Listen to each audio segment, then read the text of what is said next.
Okay, we're gonna get started. I'll start by introducing myself. My name's Corey Arsenault. I'm from out of the Native. I've been broadcasting here in Charlottetown for 20 years with the Rocket. 2003 when they moved in. I've seen a lot of junior hockey. I have a passion about junior hockey. I started scouting with the team probably 5 years ago. Something I really take a lot of joy in doing, building a list. These gentlemen would know the same thing, watching you guys play. There's lots of people, lots of eyes on you guys this week, throughout the year, right? It's hockey's 365 days a year now, right? So it's a great opportunity here for everybody that's involved. I see a few more kids kind of rolling in here. So I'm going to introduce the panel here. There's no set schedule to what we're supposed to. It's just kind of a general discussion, and there may be some questions. What you guys may have. These are three great hockey minds here sitting in front of us. I'll start on the far left. Freddy Brathwaite.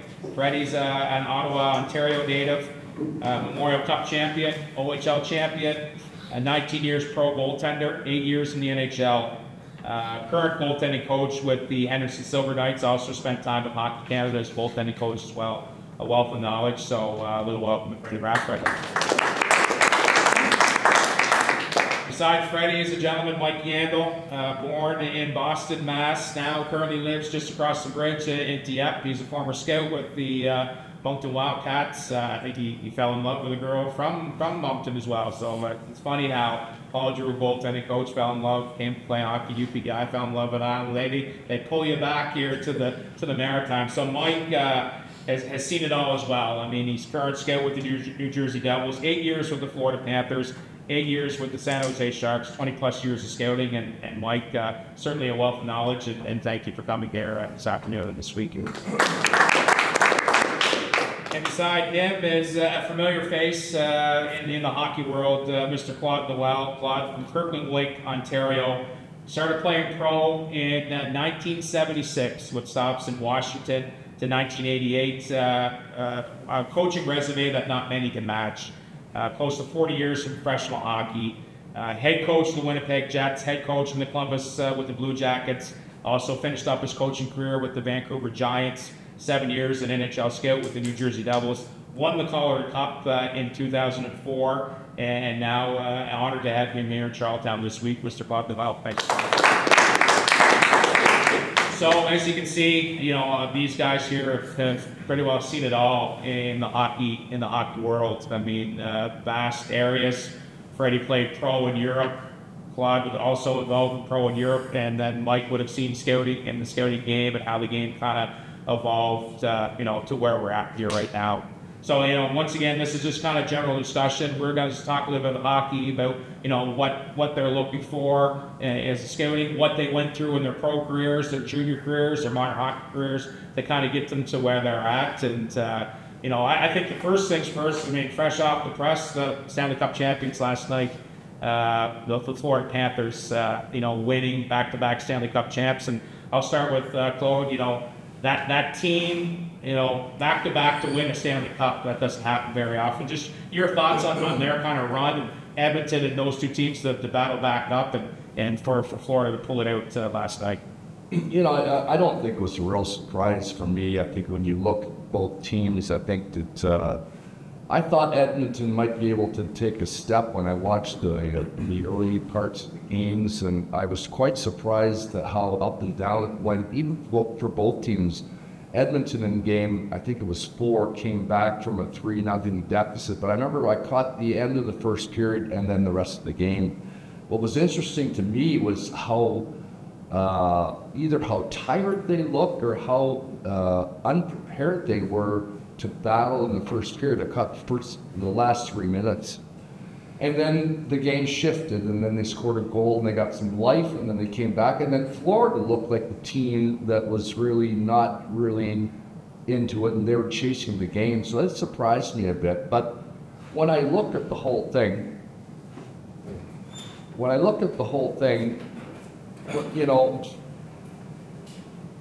one thing they don't talk too much about it, and I think you have to live it. When you've been a winner, you've won a cup, there's a big difference. And it's going to take a lot for you to end up dethroning the guys that won. And the experience you get from winning is invaluable. And you can say, I've gone to the final and lost twice, but Edmonton has. That's not the same. And if you watch last night's game, I watched 2 periods of it, and it was pretty much over. I think it was 3-0. I went to bed. But I thought, first of all, you can't win championships, in my opinion, unless you check. And you check. That's why checking is so important. Defensive play, commitment to playing without the puck. When I watched that game, Florida was all over me, no space, dealt with frustration in Edmonton. I thought that Edmonton were frustrated, even the star players. The other thing is that when you're playing on the road, which Edmonton was, they have to change first, so the visiting coach can match up with the lines all the time. And there wasn't a lot of space in that game, and I don't think there was any penalties the first 2 periods. I can't speak for the third. I didn't see it. Didn't really surprise me. But for me, it comes down to a lot of things. When you look at that team, and then they add Brad Marchand and some other guys, the defense and the right-hand shot was Seth Jones. Whoa, pretty tough. When they added those 2 guys, that's going to pretty tough. And when you watch Brad Marchand play, oh shit, he looked like a 25-year-old. I mean, he looked great. 37, and he looked like he got new energy, new life, and it was impressive to watch him play. But the big thing for me was Bobrovsky. For me, was consistent, and you could rely on him. On the other side, Edmonton had trouble nailing down a goalie that was consistent enough. You didn't know if he'd be good enough, if they were going to be good enough to win it. And as the series went on, you pretty much saw the stranglehold. When Florida went in to Edmonton and won, I thought, whoa, this is going to be old. Somebody asked me, who would you start in Game 6 in Florida? And I said, without a doubt, I would start Skinner. No disrespect to the other goalie, Pickard. Pickard, for me, is just not that big, and I'm not a goalie coach, but there's a lot of holes. He moves around quite a bit, and I thought, he's got to get Game 6 for me. You got to go to the bigger guy, more stable. He had good bounce back. The question that I have is maybe to Freddy, is Skinner, and I don't know if this is a question from the staff in Edmonton, is Skinner a backup, or is this just part of the maturing process? Because I've watched Skinner when I was scouting with New Jersey. I watched Skinner come through Bakersfield, the American League, and same process. It took some time, and he took hold, and he took hold in Edmonton. And sometimes some guys can make that next step. Is this a step for him, do you think? Or do you think that maybe he can reach that pinnacle of being the starter? Or, because when I look at Edmonton, I think the first thing you got to do is you got to get a goalie to stabilize your team. Because the one thing that I've learned with coaching is that if you're going, you can't stabilize your team until your goaltending gets squared around. If your goalie is on his A game and he's consistent, now you can get your team to play the way they play. If your goaltending is all over the place, your team's wishy-washy. They're all over. They're insecure. They play with low self-esteem. They're not sure what they're going to get. And that's how your team goes. And it's hard to coach your team until that stabilizes. So my question to Freddie. No, and that's what I was kind of alluding to. I mean, Freddie would just picked up on the bigger goalie, like Freddie, 8 years in NHL, former Everton Oiler, sub 6 foot goaltender. I know times have changed. But I'm just curious that you've been around the game. You're one of the top knowledge with goaltenders, and at the end of the day, breaking goaltenders. Yeah, you know what? Obviously, Bob was Bob. He's consistent. You know what you're getting every game. I don't know if you saw Skinner's interview after the game. He kind of said Bob was just consistent. He could let in 6 goals. The next day, it didn't really faze him. He was kind of the way he was. Where Skinner, you didn't know what you were going to get. And for me, as a goalie coach working for a team, it's tough to go into games not knowing what's going to happen. How he's going to be. Is he going to let in a soft one? Is he going to be really good? And I think it affects your team the way they play consistently throughout the season. and stuff like that. So I don't think Skinner lost them the games, but he wasn't consistent enough for them to play the way they wanted to play at the end of the day, in my opinion. So Edmonton, for me, has to find a legitimate number one goalie. Now, is there a bunch of number one goalies out there that everyone's just like, yeah, we'll just get Hellebuck? That's not going to, you know what I mean? Like, He's not coming. He's not coming, or we're not getting the guy in New York. We're not getting those kind of guys. But you do have to find someone who's more consistent, that the team, as you say, can build around. And I think that's where, I don't know if Edmonton will ever get back to that spot again, but if they do, they need to find a goalie that they're comfortable with, knowing that they could play the way they want to play, not worried about every shot that's going to happen behind them.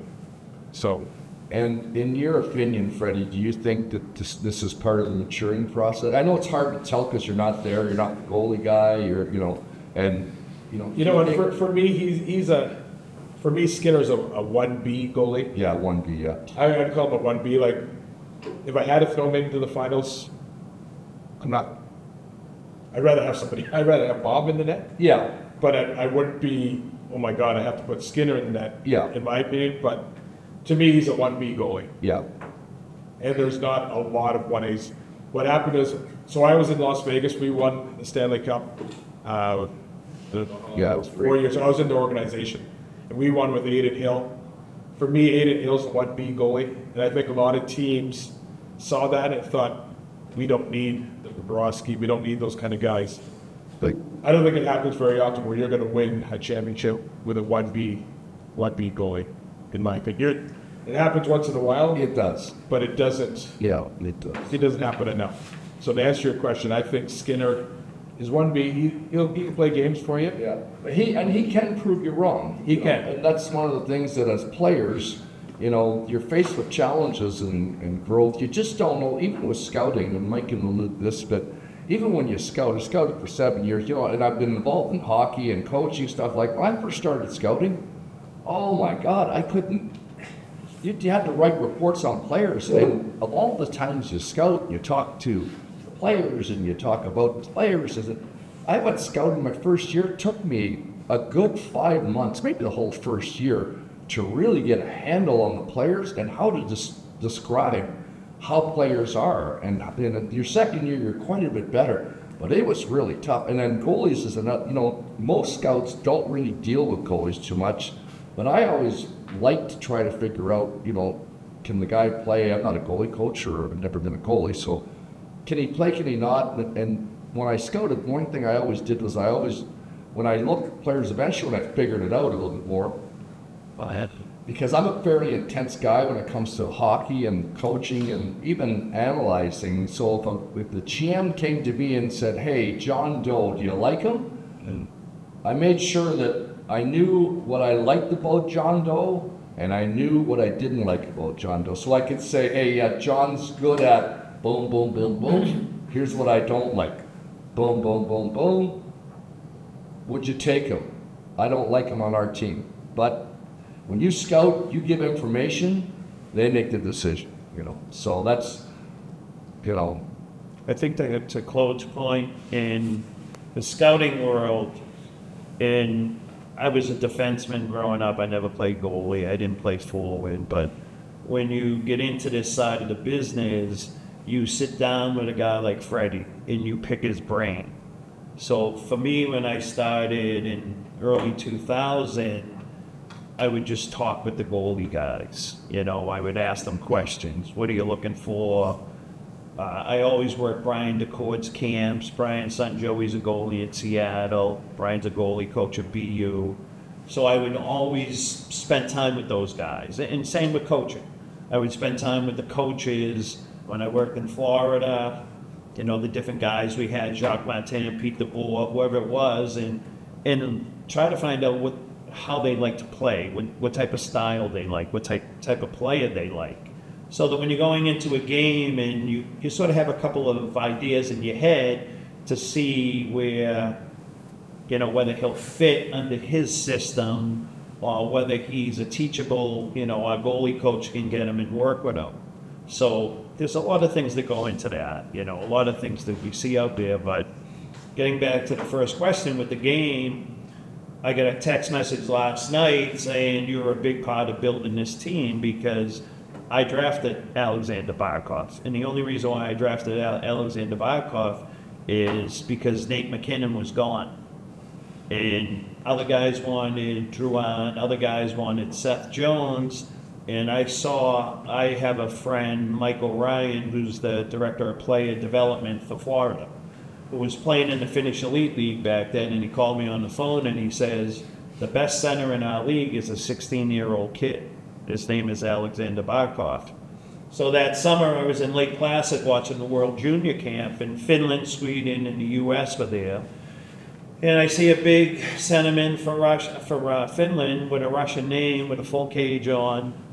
And I'm looking at him, and you guys wouldn't know an old school guy like we would, but a guy like a Jean Rattel back in our days, Right. who was just a big, long, two-way centerman, did everything perfect, was a great setup guy, was strong stick, strong on pucks, all the little things that we looked for in a hockey player. And that was Alexander at 16 years old. And when Jacques Martin and Mike Keenan, the guys I worked with at the time, showed up in Lake Placid, they said, who do you like? And I said, I like this 16-year-old kid, Barkov. So luckily we were able to draft him 2 years later, and that was we were the worst team in the NHL, but Colorado had won the lottery. So they got McKinnon and we got Barkov. And, we had made some changes in the management side. Dale Talon came in, and we were trying to build down the middle. We had drafted Jacob Markstrom. We had a chance of drafting what we thought was a franchise first-line centerman. And, then we figured we could get the defenseman later on down the line. So it's little things like that. And like I said, it was nice for the assistant GM in Florida to send me that message last night, thanking me for drafting Barkov back in those days. But it's just shows you, the evolution of where these kids start, where they end up sometimes, as far as, a guy that is a double underage guy, which is, I'm here watching a lot of double underage guys. I fly I'll drive down to Boston Sunday and drive to New Jersey on Monday to get ready for this year's draft. But I'm already watching 09 players, even late 09 players here, all different age groups, but it just shows you a little bit about, parts of what we see from the coaching side, from the goalie coaching side, and then, myself as a scout, going into games like that. So based on last night, and I agree with everything that was said. I think Edmonton is just, they're so loaded up front. Another guy I drafted was Zach Hyman. Zach Hyman, I drafted him to Florida. I would watch him play at Michigan every day. He was a fourth-line guy for 2.5 years. He could barely get on a power play. He was sort of almost like a forgotten guy there. And Zach Hyman comes from a very, very wealthy family, and you would never know that from the work ethic he brings to the ice. He plays like a guy that he's fighting for his life every day. I think that was a huge loss for Edmonton, not having him. And, a couple of other things. The defense needs to be better. The goaltender needs to be better. And to Freddie's point, last year we added Jacob Markstrom, because we still think Markey has a lot of good hockey ahead of him, even though he's getting older.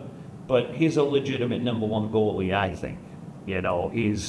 He's a guy that can, and to Bobrovsky, he can carry his team when his team isn't at their best. And I think as a coach, you need a guy to steal a game for you once in a while, and Edmonton never has that. They don't have that guy that can just win a game for their team. McDavid has to be McDavid, Draisaitl has to be Draisaitl. Their bottom six, their third or fourth line, they were really invisible as well. So it's not easy. There's two NHL leagues. There's the 32-team league and there's the 16-team league. Everyone wants to be in the 16-team league, which are the playoff teams, and then, to get over the hump. But to Freddie's point earlier with Aiden Hill, we had Aiden Hill in San Jose when I was working there. He stunk. He stunk because he was on a bad team. So now he goes to a good team. Vegas has great defense. They're big. They're hard to play against. They move pucks. They don't screw around their defensive zone. They get it up to their forwards. A kid I coached his whole life and talked to him once a week is Jack Eichel. I've known Jack his whole life. You know, I coached him as a young kid. They were able to add players like that. I don't know how they do it. They circumvent the salary cap and put guys on long-term injury list and then bring in. But you know what? They've done a hell of a job there for a new franchise. And I think to Freddie's point, that's when you can get away with a 1B goalie and not a 1A goalie. And I think that's why you saw the difference and just the way Florida plays. I grew up with the Chuck family. Keith is from my hometown, and I've known those boys their whole life. They just, getting a player like that, and I know they interviewed him afterwards, he had a muscle torn off the bone and a hernia. Like, he had so many injuries that he shouldn't have even been out there playing. But that sends a big message to his teammates. And a guy like Sam Bennett took his whole career to another level. That kid will probably get 10 for 10, when he signs this year, unless he takes a discount to stay there. So, what's really interesting, Abe, is when Mike talks about a guy like Barkov. Well, you look at Barkov now. He doesn't have a lot of flash or flair to his game. Watch him play. Oh my God. And you really notice this and this is why there's so many elements to playing, and you guys are just young, but there's so many elements to playing. A guy like Barkov, not only can he add offense, and when you're coaching a guy like that, right away, Barkov can take your game away.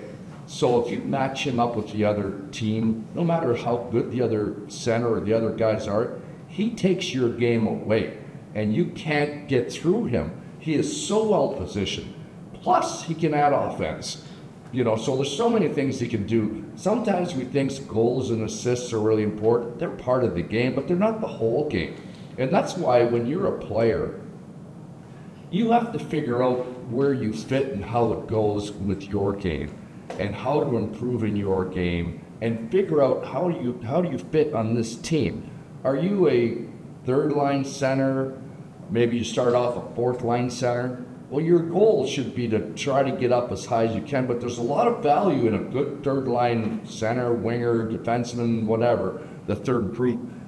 There's a lot of value in those things. And when you focus on just establishing a foundation to your game, there's value in having you on the team.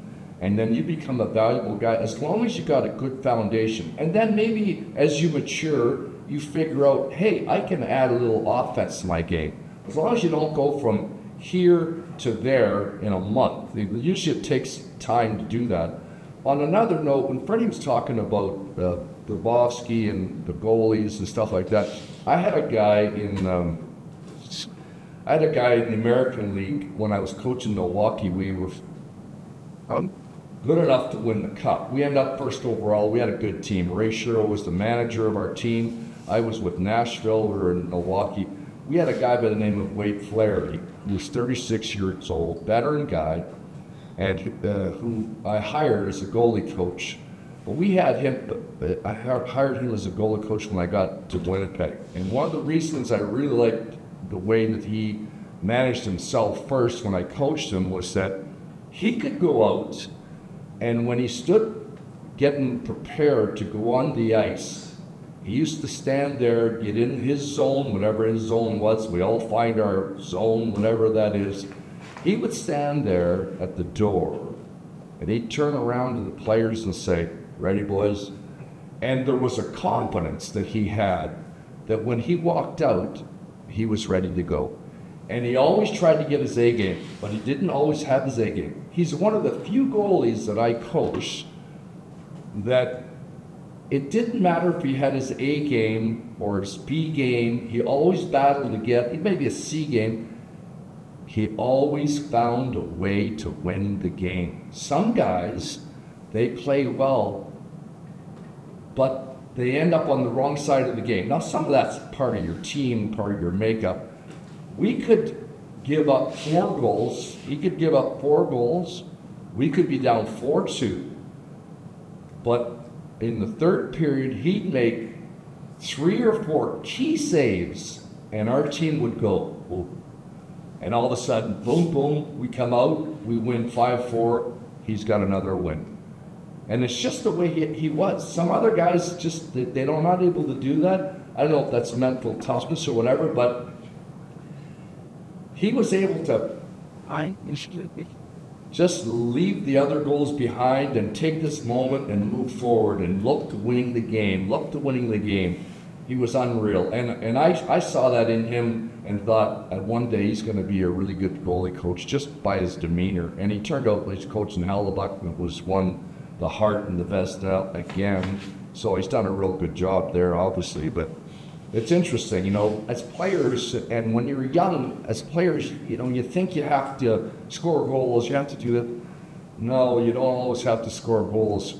The biggest thing for you as young players is you have to find a way to impact the game. And as a coach, you learn that quickly. How can you impact the game? Well, some guys do it because they get power play time, they get the offensive opportunities. You can impact the game by physical play, taking people's games away, you know, just dial to another level. There's a lot of different ways. These are things you got to figure out with your game. And that's all part of growth and maturity. When you're younger, you know, you're not quite sure how you are. Maybe you've grown a foot in a year. I remember having Chris Tad out his first year. He played at RPI, RIT, in Rochester, wherever the hell it is, yeah. And we got him out of college, undrafted, played with the Leafs this past year. And I was coaching their farm team with the Manitoba Moose in the American League, and he was a first-year player. He was 23 or 24. Yeah. And he was telling me that his draft year, he was 5'7" and 160 pounds. Well, when I got him, he was 6'2", and he was unreal. Like this guy, and I said to the guys in Vancouver, this kid's gonna play. He had ice in his veins. It didn't matter. You could dump the puck in. He could have 3 guys barreling down on him. It didn't matter. He was gonna make the play. And he'd make the play. He was dependable. And I'll tell you, like, some of the things that he did was unreal. And his growth spurt from when I had him to when he eventually played in Vancouver was just remarkable. But this guy was a late starter. And look the career he's had. He's a tremendous player. Block shots, sacrifice. So many things he does well that he becomes unrecognized as a player. But he was a terrific player. You know, these guys here are getting ready to put their skates on and Yeah. go out here and play again. And no, but I mean, what's one thing that, you know, we're going to open up some questions to them if they have to, but, you know, maybe start with Mike, like as a scout, like, you know, what's one thing that, you know, a bit of advice you can give them, like, you know, you guys have kind of touched on everything that I was going to bring up, like, there's no excuse not to be the hardest worker on the ice. What's one thing that you would notice that would catch your eye as a professional scout, Mike, and seeing some of these kids will play as soon as a couple hours from now? Well, I think, you know, that's always the $1 million question. Like, what are you looking for as a scout? And there's a lot of real obvious things when you first, you know, when I walk in the building last night and I start to watch a game. So the physical traits, you know, you look at a guy's talent level, you look at a guy's, you know, the skill set. So it can be skating is a skill, puck handling is a skill, hockey sense is a skill, competitiveness is just, it was something I was brought up with my whole life. Father told us, he was a chief of the Boston Fire Department, had 8 kids, we were all athletes. Be a good kid and be a hard worker. And those are the only things I can ask of you. So those are 2 very easy things that you can control out there. You know, the game moves so fast, there's so many things happening, there's bigger players, smaller players, more skilled players, less skilled players, but the effort that you bring and the attitude that you bring, it just sort of pops out at guys like myself. Today's game is so different than what it used to be. Back in the day, there was one Mario Lemieux, there was one Wayne Gretzky, there was one Bobby Orr. Like, there weren't multiple players like that. Now with kids like great programs like Andrews Hockey, You know, I was a member of the Boston Junior Bruins down in Boston for a long, long time. I started the Beantown Classic down there. So it's a lot of programs that can help you become better hockey players. You know, one of my draft picks, Kim Squires, is from here and, you know, played out of Andrews hockey growing up. I'm good friends with Adam McQuaid, who's from here, became a great Boston Bruin player out of here. So there's lots of things that kids can do in the off season to get better. So I find everybody can skate. Everybody can handle a puck. Everybody has some skill. It's the hardest part of the game, and going back to last night's game, is the bottom two line guys or the bottom deep here. And where we find those guys are the guys, and we speak about this a lot, is your identity as a player. So you may be the most skilled guy in this camp, but is your skill at 15, 16, 17 years old, are you going to be able to play that game when you reach the NHL or when you reach Division I college hockey or in the American League or in the East Coast League or wherever you plateau at? So for me, it's an identity thing. You know, we look for a player who sort of knows what he is and accepts that role. Like, you know, when a guy comes into a showcase, they think that we're looking for the highest scoring player, the guy who can look the prettiest out there with the toe drags and the sauce passes. We look at the sauce passes and where that pass is happening, and if you're doing it in the D zone with no one backing up your guy, that's a big check mark on a player. You know, so playing the game the right way is a huge thing. You know, the physical skills and the talent, it pops out to us right away. Like, every guy in this room should be able to sit there and watch a game and say, that number 22 is the best skater out there. And that number 7 is the most skilled guy out there. And then it's finding the guys like a Brad Marshall and say, that guy is the hardest worker. That guy plays in the toughest areas of the game. When a puck goes in the corner and it's a 50-50 battle, one guy likes to go in first, some guys like to go in second. And that sticks out to us. You know, those are little notes that we put down. You know, a couple of 50-50 battles and chose to be second after the puck. You know, what are you willing to do to win a battle in all different areas of the ice? You know, are you willing to block a shot? You know, and as you're seeing that playoff hockey, I think it was 2016, 2017, we lost to Pittsburgh in the Stanley Cup Finals. My nephew was playing for the New York Rangers at the time, and they lost to Pittsburgh, and he called me on the phone and he says, you guys got a hell of a team, but I don't know if you can skate with Pittsburgh. And I'm like, come on, you see the guys we have, we're big, we're fast, we're this, we're that, and we couldn't really keep up with them from a speed perspective. And they had the best player in the world, Sidney Crosby. But at the end of those playoffs, and Claude can tell you, we had 9 guys have major surgeries the following week. And I bet Pittsburgh had the same exact thing. You know, like it is a battle, like, which you go through. So if at 15, 14, 13 years old, you know, willing to sacrifice and, you know, to win a puck, to win a net front battle, you know, you're taking on a bigger player and you look tentative, like, those are little things that jump out to us. And I'm not saying that you can't outgrow that, because some kids just develop later, but I'll go back a lot of years, and I was coaching a junior Bruins team in Toronto in the prospects tournament. And the guys that own the junior Bruins said, you have a kid from Jersey, Philly area who's going to play for you this weekend. So I said, all right, great. And we're maybe 15 minutes before the game starts, and the kid hadn't shown up yet. So there's a knock on the door, and I have a junior Bruins jacket on, and I open the door, and there's this kid, maybe this big. And I says, oh, hey, buddy, I think you guys are over at Ring 7. We're in Etobicoke in Toronto. And the little kid looks up at me and he says, are you Coach Yandle? And I says, yeah. And he says, I'm Johnny Goudreau. And Johnny was so small that I just cringed, and I said, this poor kid's going to get killed out here. I had to cut his socks down. I had to tie a knot in the back of his shirt. He couldn't fit into the girdle I had for him. And within the first shift of the game, he set up 5 tap-in goals that not one player was ready for. And then I moved them up to the first line, and Johnny won the MVP of the tournament. He had 27 points in 5 games. And you've seen what he did, and God rest his soul, he was a phenomenal, phenomenal kid, one of my favorite kids ever, and it's a tragedy what happened to him, but it just shows you, here he was as a little kid, and we're at that age when you had a 6-foot kid out there, and he's still 4 foot something at the time, maybe 5 feet.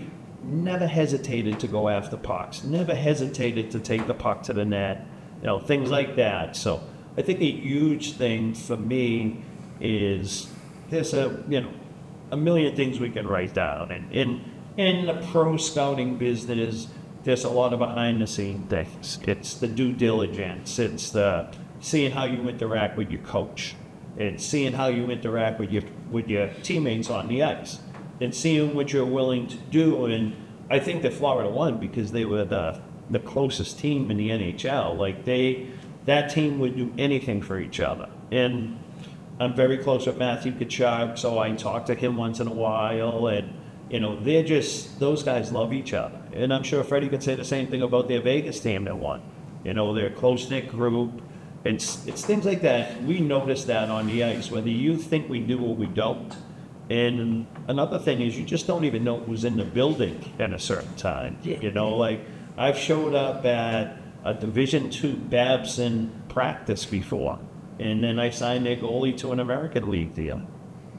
So it doesn't matter what level you're playing at. If you go out, you do all the right things. Your work ethic, your attitude on the ice, you're a good teammate, your competitiveness. I'd rather a player skate as hard as he can for 30 seconds and get off the ice than stay out there for a minute and a half, waiting for someone to do all the work, or banging his stick on the ice because he didn't get the pass. I'd rather you skate up to the guy and say, hey, they'll leave me wide open on that side there. If you can get it over, that'd be great. So we sort of notice everything that goes on out there.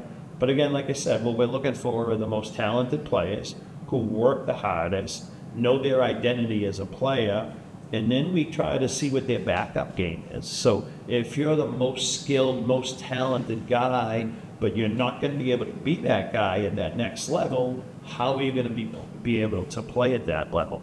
Do you have a backup game? Are you willing to sacrifice your offense to be a third-line guy, to be a fourth-line guy? In New Jersey right now, we have Jack Hughes, we have Nico Cachet, we have Jasper Pratt, we have Timo Meier. We don't have the guys we need on the bottom line. It's, Fitzy wants to make complete changes there right now. So we're not ready to win a cup right now. We're talented, but we're missing some key pieces. So and I had this conversation with my nephew a few years ago, and he said the same thing. He said, back in the day, it was so hard to find a skilled guy, and that's when I bring up Mario Lemieux and Wayne Gretzky and guys like that. Today, everybody's good. It's finding the guys who are committed to fill those third and fourth line roles and go out there and play the heavy minutes. That fourth line was invisible for Edmonton last night. And the year after we lost to Pittsburgh in the finals, we literally got the crap beat out of us by St. Louis's fourth line.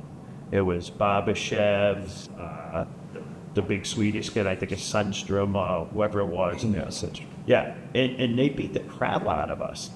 Physically beat the crap out of us. We should have won the cup that year. But I thought they played a little bit on the edge. We lost Joe Pavelski, we lost Thomas Hurdle. We lost some really key players in that series, but we lost them due to physicality. So to Coach's point earlier, physical play is a huge part of winning. And the physical side of it is the battles in front of the net, playing in the hard areas, taking the body out there. Not trying to kill a guy and separate a guy from a puck, but the team that can inflict its strength and power against the other team, it's intimidating sometimes. I'm sure Edmonton went back to that bench a lot of times last night going, what the hell are we going to do against these guys? And you could see it in McDavid's eyes. And again, like I said with Freddie, if your goalie isn't able to come up with that big save, it just sucks the life out of you. And that's what it looked like to me on the bench last night, So, but those are some of the most important things that I look for as a scout. You know, obviously talent is something that you can notice right away. But I notice the hard-working guy more than I notice the talented guy. And I always try to look at them and say, well, this is where I would see this guy fitting in. You know, and at your age, which you guys are what, mostly 16, 17 years old? You know, I think to Coach's point, you're always working to get better. You never settle for, don't let anyone tell you you're a full-time guy right now. At some point in time, you'll have to fit into that role, maybe. And that's, I think what I try to tell kids is to work on your skating every day. Work on your puck handling every day. Watch lots of hockey. Go to your coach and ask for video, because that's how you work on your hockey sense, by seeing different things that happen out there. And then once you find your niche, and you're a superstar as a peewee, but as a bantam, guys are starting to catch up because maybe you were more physically developed at that point. And then now when you're going into the Quebec League draft or the OHL draft, and you're more projected to be a bottom six guy, it's embracing that role and saying, I can be a bottom six guy all the way up. Freddie and I were talking about a great guy, one of the best guys in the NHL, and he played hockey right here at UPI. His name is Joel Ward. And Joel Ward in Washington, and when he came to us in San Jose, we thought Ward was the guy that was going to push us over the top and help us win the cup. And he did everything he could possibly do. But Wardos travels through the game, coming out of UPI, and it just shows you that as scouts, we're looking for guys everywhere. 2 years ago, I signed a big 6'7" defenseman out of Dalhousie, Jackson Vandelis, who I signed him to an American League deal. He played in Utica. He's played in the East Coast League. He's a project of a player, but he's got a chance. And he played an exhibition game. I think he played 2 or 3 exhibition games for us this year in the NHL. At the beginning, when main club went over to Prague, he was on TNT one night. He had a big fight, and it was the greatest thing in the world for him. But I think what you guys got to realize is you always have people like myself, people like Scotty, who scouted for a long, long time. We're always in there looking for players. And for me, I never leave a rink either saying this kid is a 100% sure bet, or I'm going to wash my hands of this kid. I'll make sure I put the work in and see him 2, 3, 4 times. And if I haven't figured him out by then, I'll go see him a couple of more times, and then I'll start talking with the coaches. I'll start talking, if it's a goalie, with his goalie coach. I'll start talking with the place where he works out. I'll do my due diligence to make sure that I get 3 to 4 contacts, that I make sure I'm getting the right guy. I think we've all seen what's happened with the Hockey Canada kids. And we had a couple of those guys on our team, and that's the character side of it. That comes from, a lot of things, the way you were brought up and the things that they were doing, what they did, and how it's completely changed their lives. But that's a huge part of our due diligence, is finding out what type of kid you are behind the scenes and, how you act off the ice. I may go into your hometown and go check with the police department. I may go to your grammar school and find out what type of student you were or what type of kid you were. Because I know when I go to my GM, I can sit there and say, he's this type of player. He's this type of person. This is a kid I'd want my daughter to bring home someday. You know what I mean? It's sort of things like that. That's a lot of information, I think, but it's the truth about these things. It's what we do as scouts, and it's what separates a okay scout, maybe a little bit lazy at times, from a scout who really knows what he's doing and he's willing to do whatever's best for his team. So they're just some of the things that what I look for and what I do with my job. I kind of piggyback off Mike here, but I mean, for me as a goalie guy, obviously character, how hard he works. I mean, you don't have to be athletic, but you see a guy working his butt off, doing everything he can. It's easy for me to put structure into his game instead of going from structure to the other side. And actually, Paul back there, who worked for Charlottetown, we were on the ice together. I think we were talking about, just in general, that it's easier for for me as a goalie coach for me to, as I said, put structure in your game instead of just having compete. Like, if you don't want to compete, if you don't want to drive pucks, I mean, that's on you, but I'll probably look at you again and I'll watch you a couple more times. But if I see consistently of that, then I'm kind of like, is that someone I really want on my team? Another thing I want, is he coachable? A lot of times, and there's things we will talk about as goalie coaches to them. You're not going to throw it in your game right away. But if I see you trying some things or recognizing what we see in your game and how we can make you better, and you're not even trying to attempt to do it, I'm like, okay, I don't know if that's someone I want on my team as well. Obviously, character is a huge thing. For me, I don't like watching video because I can't really see what happens after the puck leaves the zone or they score a goal on you. Now the camera kind of goes off. I'm watching to see if guys go back, give this guy a tap on the pad, be like, hey, whatever. Mike, you know what? That's a tough goal. That sucks. But keep her going. Or even I'll even watch you on the bench, if you're on the bench, how that backup goalie is with his teammates. Like, those are little things I kind of watch for. I was lucky enough to do World Juniors for Canada. I did probably 5 World Juniors as the goalie coach for that, and going to games, seeing how guys interact with the backup goalie. Those are huge things. I've never really scouted for an NHL team, but talking to my head guy, those are things I'm like, look for those little things. I mean, everyone, sorry, go ahead. One thing about what Freddie's saying, sorry, Fred, to cut you off, is a goalie we have in Jersey right now is Jake Allen. And I think Freddie can tell you, and I'm just trying to support Freddie's point, Jake Allen might be the greatest teammate ever. Jake Allen is just off the charts. And with the young goalies that come up, with Jacob Markstrom being a team guy, he shows up and he says, whatever you need from me. So I think to Freddie's point, is that side of a guy, and those, to what I said a few minutes ago, that's something that you guys can control. Does he want to play with him, or is he going to tell me he's not a great teammate to play with? You know what I mean? So I'll let Freddie get back to what he was saying, but I think that's exactly what it is, and I think it's exactly what we look for in guys is, if I'm going to have a backup, I want it to be Jake Allen. Just because I know what I'm going to get from him. He's such a character guy, and to what Freddie was saying, if Freddie says, Jake, you need to handle pucks on your backhand, you need to work in your transitions with your defense, and you'll see Jake out there for 2 hours working on that. Some guys might think, I'm good at that. I don't really need that. So sorry for... No. But anyway, so, those are things that I kind of look at. Again, as I said, I was talking to Paul. Some little things, I go see practices sometimes. And sometimes it's, going from a goalie point, it's not a goalie-friendly practice. I understand that.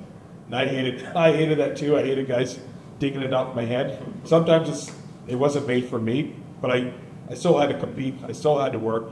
I still had to be that good teammate. Or I could have been the guy who just sat in the corner and was like, yeah, I don't like this show. I'm not going to do that. I'll be like, okay. So those are little things. I'm not going to keep going off that, but those are the little things. As a goalie coach and a little bit of the scouting, those are things I look at. It's what kind of player you are. There's a lot of good goalies out there. There's a lot of guys that do a lot of good things. But we look at some other things as well as not just stopping the pocket. I think it's another thing for me with goalies, and Jacob Markstrom's, I think Jake is like 6'4", somewhere in that ballpark. But I work with maybe the greatest goalie ever, one of them, Marty Brodeur.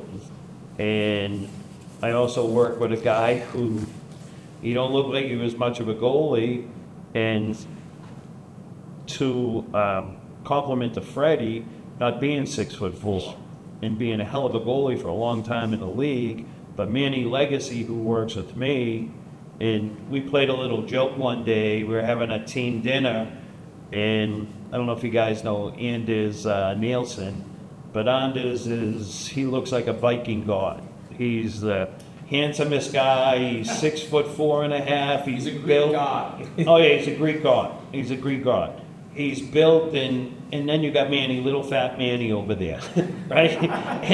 And our assistant GM says, okay, we got two goalies here. One guy won a Stanley Cup, and the other guy didn't have much of a career.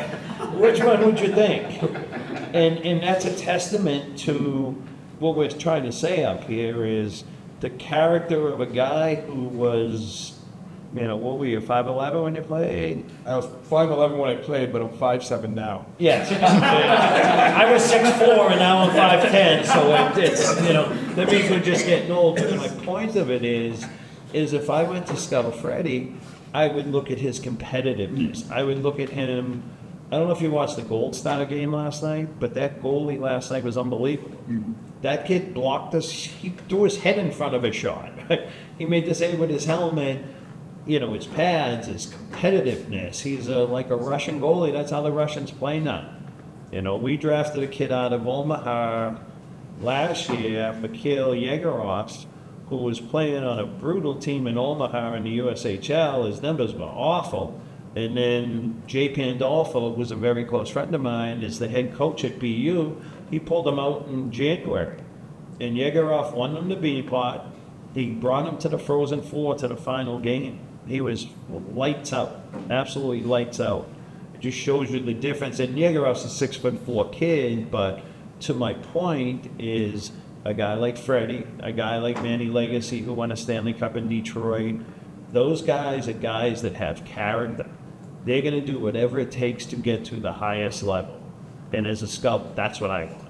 I want him over some guy that looks like a Greek god, but thinks he knows everything, not really going to put the effort in, going to stand there and try to block shots. Anyone can block a shot, but can you cover all the, and that's awful big when NHL shoot is. And as an undersized goalie, I look at goaltending completely different now. And I'm learning that from Manny. And Manny, it's like, Mike, if you see a goalie who's competing, and we have a list of things that we look for, but it's all part of the game of scouting, and it's all part of whether you're a forward, whether you're a defenseman, whether you're a goaltender, whatever you are, is that extra effort, the work ethic that you bring to the table, doing all the small things that's better for the team, not for your personal glory. Because a coach wants a guy who's going to play for the team. And he's going to lay his body on the line. And when a superstar does that, it just gets the whole team going, So those are some of the most important things in a game, is the things that you can control. You can always work on all the other things. And like Freddie said, give me a guy who does things the right way, and I can work with him. Our guy Yegorov I don't like his gloves. And I said it when we drafted Jacob Markstrom, and our goalie coach at the time, Scotty Clemenson, and Marty Brodeur asked me, you were part of drafting Markstrom, watched some video on Yegorov, and I said his gloves are nowhere near what Marky's were back then. So that's something that we're focusing on now. That's something that a guy like Freddie, a guy like Manny would help with our goaltending prospects, So, like I said, it's a lot of those things like Freddie just brought up, and what I said earlier is, and that all sort of, I think, is one word, it's character. If you have the character to do the extra stuff on the ice, the extra stuff off the ice, anything to do whatever's best for the team, you can approach a coach. Have you ever turned down a guy that came to ask you a question, or can I watch video with you, and can you help me with my game? Can you tell me some of the things I'm doing? I've never met a coach that said no to that. So it's all those things that, can help you guys get to the levels you want to get to. Scotty, what do we got for time here? I got my players here. I'm concerned with my players. Yeah, I'd say you're at the point of wrapping it up. Okay, I know, so- numbers-wise, I think a lot of kids are actually, that's what they're doing right now is snapping. Yeah, okay, so I'll just finish up then, and we'll just go from there. So when I was scouting, one of the things, I won't be too long, we've covered pretty much all the subjects.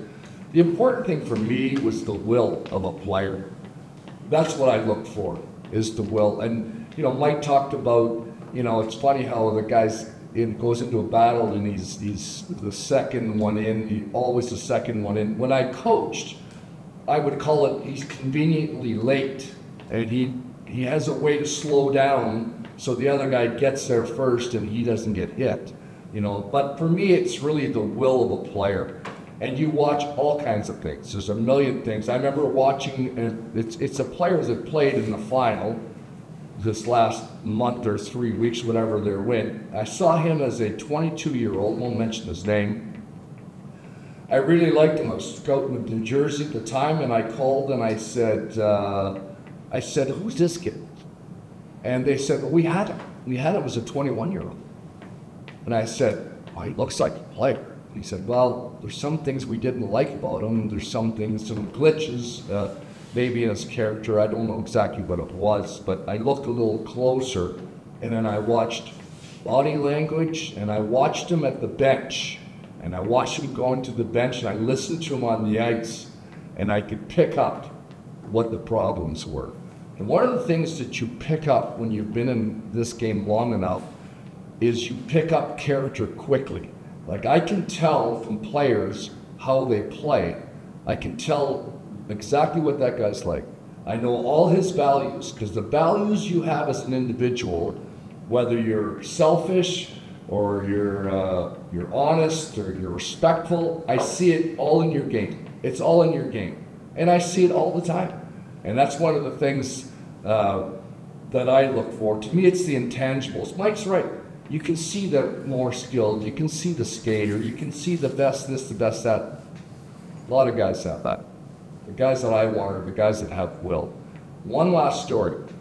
When I was coaching, starting off coaching in the East Coast League, it came down to 2 goalies. I had about 30 guys in camp. We were down to whatever. I was keeping 17 players or 18 players, whatever it was, and I was trying to decide between 2 goalies. And one of the things that I learned quickly when I was coaching, that you got to pay attention and you got to watch what's going on. And so we stopped for a meal along the way, it's a pregame meal, and I always sat in the corner so I could see the players, and I'm just watching. I'm watching who's sitting with who, what's going on. So here I am, I'm trying to decide between these 2 goalies. I got one goalie sitting with 8 guys, laughing and joking. I got the other guy sitting by himself. And there was no difference between both goalies. And so as I watched further, I thought, what's going to be the deciding factor for these 2 guys? Well, the deciding factor for me is who are they going to play for? I got this guy that's just as good as that guy, but this guy's with the team and this guy's by himself. So the guy I decided with, I went with him. The other guy was not much different, but that was just the way it was because I had nothing else to go on. That's the information that I had. And so that became the difference in splitting hairs. You know, was it fair? Probably not. But for me, it was the deciding factor. You know. So in closing, I would just like to wish all you guys, thanks for coming, first of all, and I'd like to wish all you guys a lot of luck in your future. And just one bit of advice with all the players. And when I teach and I coach, I teach guidelines, and I let the player, I don't teach black and white, I teach guidelines. You make your own decision. But it's no different than your career and the way you play and what happens from here on in. Some things you gotta figure out. And you gotta look for what works for you and what doesn't work for you. And you gotta figure some things out. And I think as a coach, you have to allow players to figure some things out. I can't be telling my players all the time, go here, go there. When a player comes back to the bench and wants to know, should I have been here, should I have been there? I can do that and tell you, okay, another 3 feet, another 2 feet. Look, do it 2-3 times. After that, I'm like, look, you're gonna have to figure it out. What are you reading? Is the D here? Then move over there. You figure it out. There is no right and wrong. Hockey's a fast game. You gotta decide. We all read, react, figure it out. Some things, and I tell our kids this, is that when our kids are older now, that there's some things in your life, you're going to have to figure it out. You're going to have to put the cards on the table and figure out what works for me, what am I doing, am I happy, what's my plan? My freaking 15-year-old, I would drive him crazy. He'd be like, plan? I have no plan. You're driving me crazy with this plan. Well, when he was 23, he's like, I got a plan. I'm like, perfect, that's good. So I have a plan. Wow, that's a lot. 2 questions to broadcasters. Listen, I have intermissions to fill every Honors broadcast. I need to get you guys on.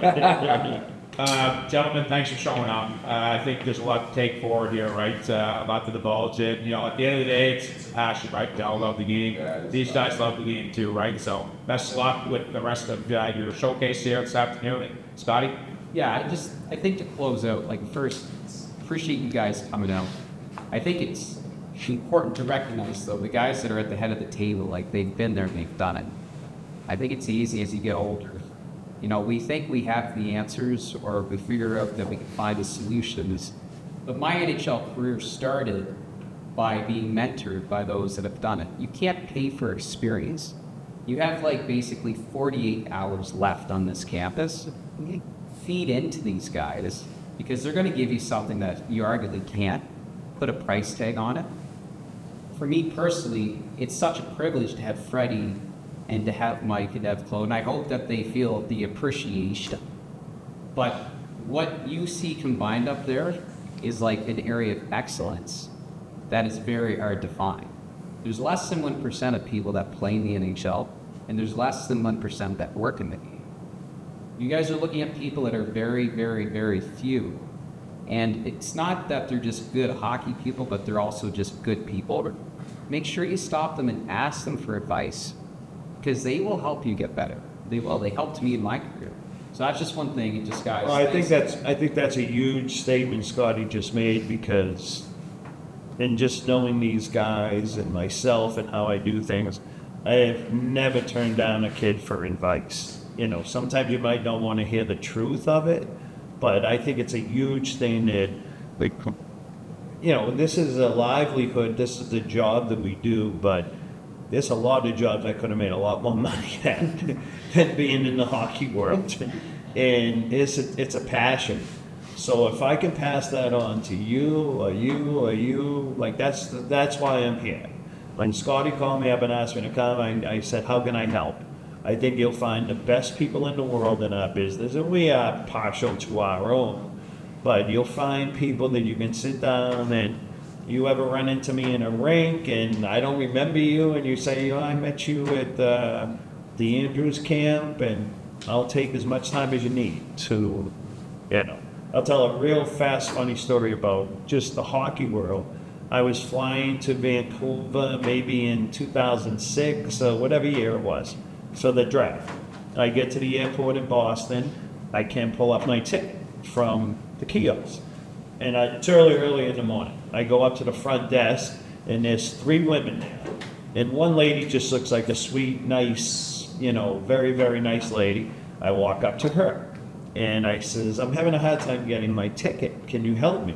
And she says, yeah, give me your passport. So I gave her my passport, and it said Mike Yandle. And she goes, are you Mike Yandle, the hockey coach? And I says, well, I was a hockey coach. I says, I'm a scout now.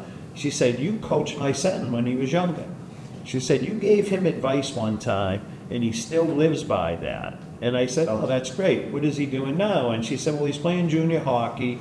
He always dreamed about being a Division I hockey player. We're not sure if he's good enough to be at that level, but I says, do me a favor. Here's my business card.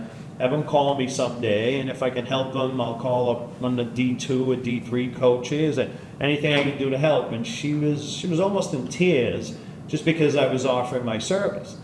So she says, now let me see if I can help you. She pulls out my information, and the girl that booked our flights in Florida, I worked for Florida at the time, she booked my flight for the following Monday.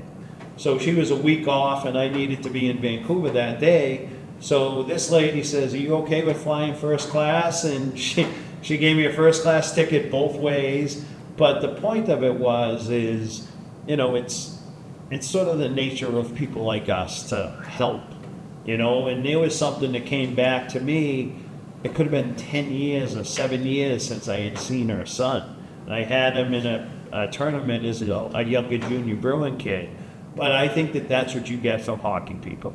I think you get down to earth, regular people who are willing to take as much time as they can to help you out. So I think it's great advice from Scotty. Don't ever hesitate to ask a question to someone, whether it's a coach, whether it's a scout, you know, anything like that. That's a big piece of advice I'd give you, is to make sure that you do that. Go out of your way to sit there and pick someone's brain, and things like that, because I think hockey people are the best people in the world. And like I said, I might be biased about that, but just out of experience, I know what we do to help people up. And that's why we're here, because of our passion for the game. Okay, guys, good luck. Thank you, guys.